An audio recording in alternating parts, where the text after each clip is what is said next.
간멘 에세이. 베드로야, 일어나 잡아먹어라. 사회생활을 할 때도 어떤 것에 선입관이 있으면 정확한 판단을 그르칠 때가 많습니다. 그런데 성경을 읽을 때도 마찬가지로 우리가 이미 가진 어떤 관념이 본문의 의미를 바로 이해하는데 장애가 될 때가 있습니다.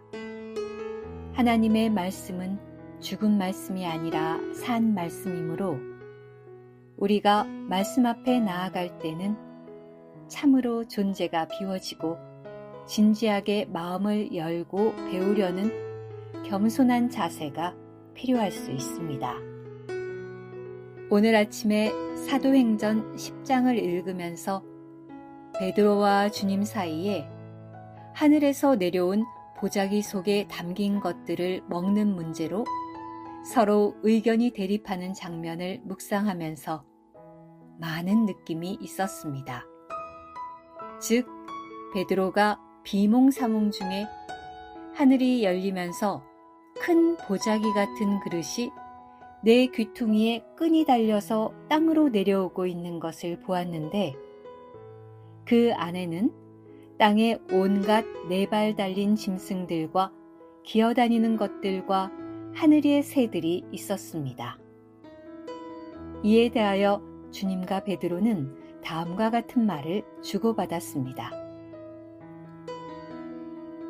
그리고 그에게 베드로야, 일어나 잡아먹어라 라고 하는 음성이 들렸다. 그러나 베드로는 말하였다. 주님, 절대로 그럴 수 없습니다. 나는 속되고 더러운 것은 먹어본 적이 없습니다. 사도행전 10장 13, 14절. 위 말씀은 베드로가 자기에게 말씀한 분이 주님이심을 알고 있었음을 보여줍니다. 그런데도 그는 주님의 말씀을 위와 같이 정면으로 거부합니다. 도대체 그의 이런 담력이 어디서 나오는 것일까요? 그것은 놀랍게도 또 다른 말씀의 가르침에서 온 것입니다. 즉, 구약 레위기 11장은 땅과 바다와 공중에 있는 동물들 이름을 열거하며 어떤 것은 먹을 수 있고 또 어떤 것은 먹지 말라고 명령합니다. 베드로는 이런 구약의 명령에 따라 반응한 것입니다. 그런데도 그는 사실상 예표와 실제의 구분에 눈멀어 있었고 하나님의 더 전진된 계시에 무지하여 하나님의 말씀을 거부하는 결과를 가져온 것입니다. 이에 관하여 신약 성경 회복력 관련 각주는 다음과 같이 설명하고 있습니다. 레위기 11장에 있는 가르침과 같이 할례와 안식일을 지키는 것과 특별한 음식은 모세의 율법에 따른 가장 강한 3가지 규례들이다. 그것은 유대인들이 더럽다고 여기는 이방인들에게서 유대인들을 구별하고 분별시킨다. 구약 시대의 이 모든 성경적인 규례들은 복음이 하나님의 신약 경륜에 따라 이방인들에게 확산하는 데 장애가 되었다. 지금이야 복음이 온 땅 만민에게 전해져야 한다라는 것에 이의를 제기할 사람은 없지만 이 당시만 해도 유대인들의 눈에 이방인들은 복음을 들을 자격도 없는 부류의 사람들이었습니다. 따라서 이런 주님의 특별한 사전 조치가 없었더라면 베드로는 부정한 동물들로 예표된 고넬료가 보낸 이방인들이 복음을 전해달라고 요청했을 때 단호하게 거절했을 것입니다. 또한 그러한 베드로의 성경적인 소신은 이방인에게까지 복음을 확산시키시려는 하나님의 의도와 그분의 경륜에 큰 장애물이 되었을 것입니다. 사실 우리 자신들을 포함하여 성경에 등장하는 주 예수님과 그의 말씀을 들은 사람들 간의 동문서답들이 그들의 선입관 내지는 눈먼 때문이라는 것을 보게 됩니다. 한 예로 주님과 마르다는 부활에 대하여 동문서답을 주고받습니다.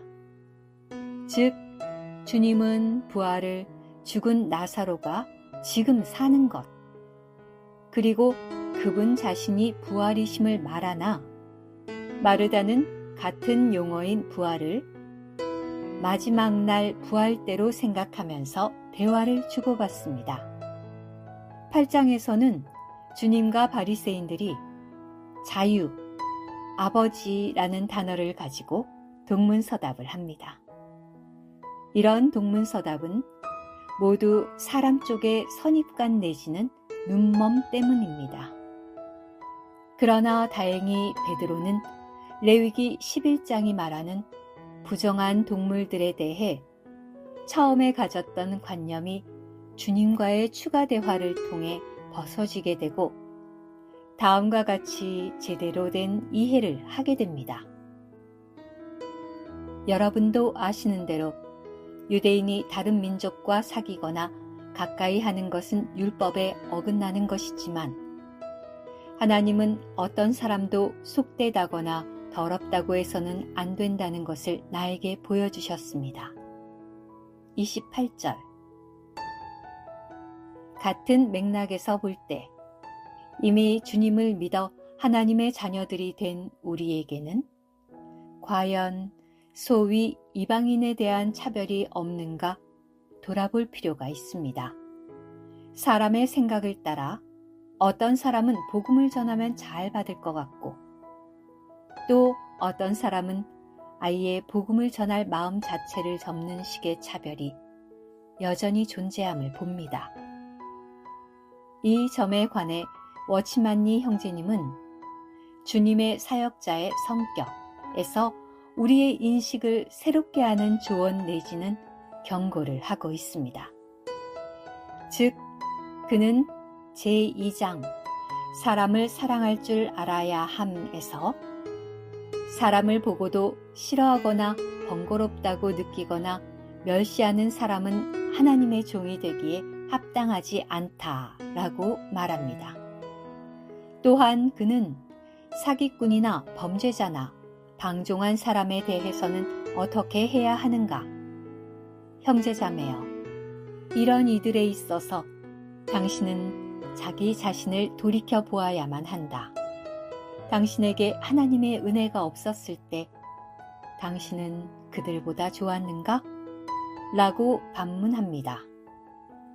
그는 하나님이 세상을 사랑하사 이라는 말씀에서 세상은 곧 모든 사람을 가리키며 하나님께서는 이 땅 위의 개개인 모두를 사랑하신다고 말합니다. 이런 말씀과 앞서간 형제님의 가르침을 대할 때 자신이 성경을 읽을 때나 사람들을 대할 때 얼마나 많은 너울을 가지고 대하는지가 그대로 폭로되는 것을 느낍니다. 오 주님, 우리를 이 상태로 그냥 두지 마옵소서. 주님, 당신을 사랑하고 당신의 말씀을 사랑하고 당신이 사랑하는 모든 사람을 사랑할 수 있도록 모든 종류의 너울이 제거되기를 간절히 사모합니다. 오 주님, 특별히 당신의 말씀을 읽을 때 우리 마음에 너울이 제거되게 하여 주옵소서. 그리하여 너울을 벗은 얼굴로 주의 영광을 바라보고 반사하게 하소서. 말씀 안에서 생명의 빛을 얻게 하소서.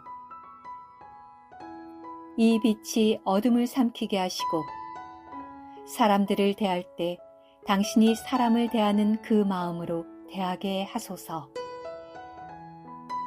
베드로의 실패와 그의 전진된 체험이 우리 안에서도 체험될 수 있도록 우리 모두에게 긍휼을 베풀어 주소서. 아멘.